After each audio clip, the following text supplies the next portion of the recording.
Hey all welcome to the cook book vlog. இன்றைக்கி நாம் பார்க்க போகிறது வெறும் உப்புருண்டை ரெசிபி இல்லை, தலைமுறை தாண்டியும் மணக்கிற பாட்டிமார்களோட கைமணம் தான். புழுங்கல் அரிசி மாவோடு சேர்த்து ஒரு தாளிப்பு கொடுத்து நாம் பண்ணக்கூடிய இந்த ரெசிபி உங்களோட ஈவினிங் ஸ்நாக் டைமை இன்னும் ஸ்பெஷல் ஆக்கும். வாங்க இந்த ரெசிபி எப்படி பண்ணுறதுன்னு பார்க்கலாம்.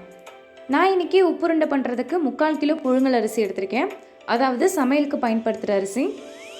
உங்கள்கிட்ட பச்சரிசி இருந்தால் அதுலேயும் இந்த உப்புருண்டை ரெசிபியை பண்ணலாம்.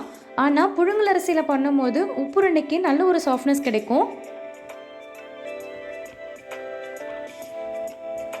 இப்போ நாம் அரிசியை கழுவிட்டு 2 மணி நேரம் ஊற வச்சு எடுத்துக்கலாம்.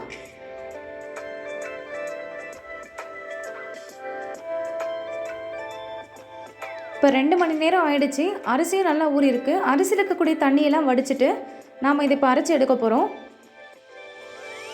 அரிசி கண்டிப்பாக 2 மணி நேரம் ஊறி இருக்கணும். அப்போ தான் நம்ம மாவு அரைச்சி எடுக்கும் போது கரெக்டான பக்குவத்தில் அரைச்சி எடுக்க முடியும்.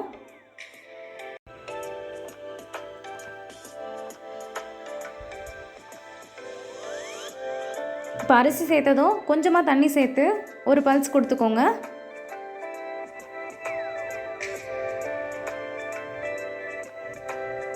இப்போ ஓரங்கள் இருக்க அரிசியெல்லாம் உள்ளே தள்ளிட்டு திரும்ப தண்ணி சேர்த்து அரைச்சி எடுக்க போகிறோம். தண்ணியோடைய அளவு நீங்கள் ஜாரில் எந்த அளவுக்கு அரிசி போட்டிருக்கீங்களோ அதை அரைக்கிற அளவுக்கு தண்ணி சேர்த்து கொஞ்சம் கொஞ்சமாக அரைச்சி எடுத்துக்கோங்க.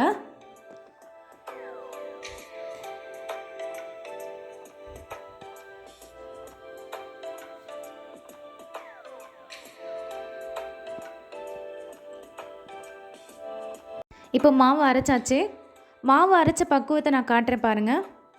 இப்படி மாவை கையில் எடுத்து பார்க்கும்போது நிறையா இருக்கணும், அதாவது ரொம்ப நைஸாக அரைச்சிடாமல் இப்படி நரன்னு இருந்தால் தான் உப்புருண்டை நல்லா சாஃப்டாக வெந்து வரும். இப்போ நாம் தாளிப்பு கொடுக்கறதுக்காக 2 குழிக்கரண்டி எண்ணெய் சேர்த்துக்கலாம். எண்ணெய் சூடானதும் 1/4 டேபிள் ஸ்பூன் கடுகு சேர்த்துக்கலாம். கடுகு உடைஞ்சதும் 3 டேபிள் ஸ்பூன் உளுந்து, 3 டேபிள் ஸ்பூன் கடலைப்பருப்பு சேர்த்துக்கலாம். இது ரெண்டுத்தையும் சேர்த்துட்டு மீடியம் ஃப்ளேமில் வச்சு வறுத்துக்கோங்க.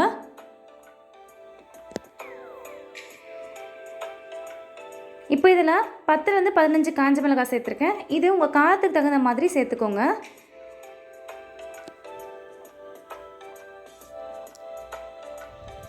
மிளகாயில் அதிகமான விதை இருந்தால் அதை எடுத்துகிட்டு சேர்த்துக்கோங்க.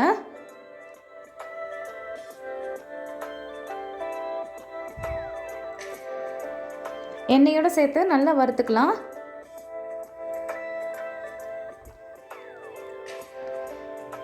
இப்போ இந்த எண்ணெயில் மாவுக்கு தேவையான அளவு உப்பு சேர்த்துக்கலாம்.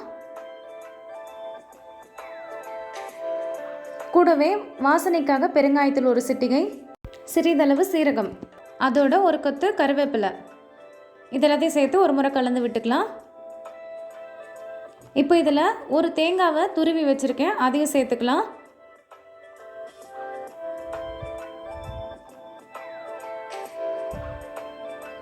இப்போ இது கூடவே பொடியாக நறுக்குன கொத்தமல்லி சேர்த்துட்டு கலந்து விட்டுக்கலாம். இப்போ நாம் அரைச்சி வச்சுருக்கக்கூடிய அரிசி மாவு சேர்த்துக்கலாம்.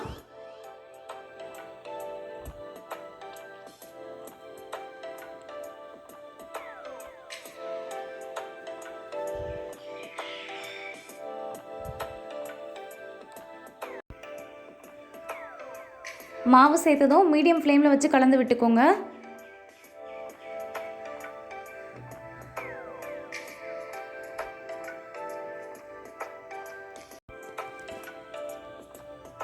இப்படி நல்லா கைவிடாமல் கலந்து விட்டுக்கோங்க. அடி எதுவும் பிடிச்சிடாமல் பார்த்துக்கோங்க.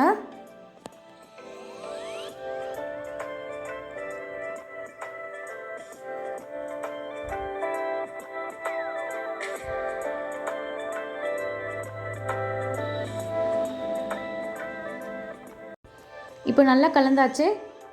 மாவில் இருக்கக்கூடிய ஈரப்பதமெல்லாம் போயிட்டு நாம் கைகளில் மாவு எடுக்கும்பொழுது ஒட்டாமல் இப்படி உருண்டை பிடிக்கிற பக்குவத்துக்கு வரணும்.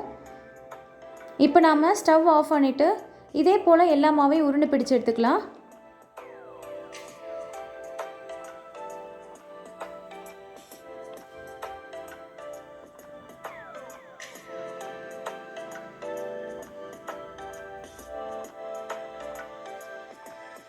இப்போ எல்லா மாவையும் உருண்டை பிடிச்சாச்சு. இப்போது இட்லி பாத்திரத்தில் 6 டம்ளர் தண்ணி சேர்த்துட்டு ஒரே ஒரு இட்லி தட்டை மட்டும் எடுத்து இட்லி பாத்திரத்துக்குள்ளே வச்சுருங்க. இப்போ நாம் பிடிச்சு வச்ச எல்லா உருண்டையும் இட்லி தட்டில் வச்சிடலாம்.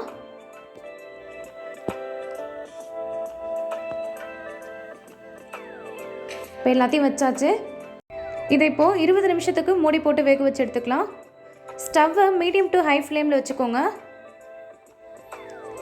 20 நிமிஷத்துக்கு அப்புறம் நம்ம ஓப்பன் பண்ணி பார்க்கும்பொழுது நல்லா உப்புருண்டை எல்லாம் வெந்து வந்திருக்கும்.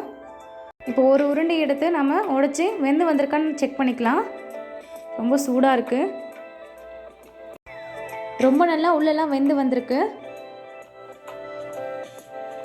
பாருங்கள் எவ்வளோ சாஃப்டாக இருக்குன்னு. இப்போ நாம் இதை சர்வ் பண்ணிடலாம்.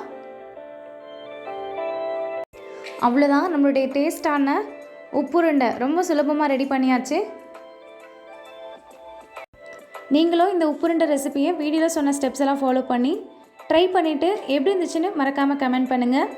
அண்ட் வீடியோ பிடிச்சிருந்தா லைக் பண்ணுங்கள், ஷேர் பண்ணுங்கள், சப்ஸ்கிரைப் பண்ணுங்கள். தேங்க்யூ ஃபார் வாட்சிங்.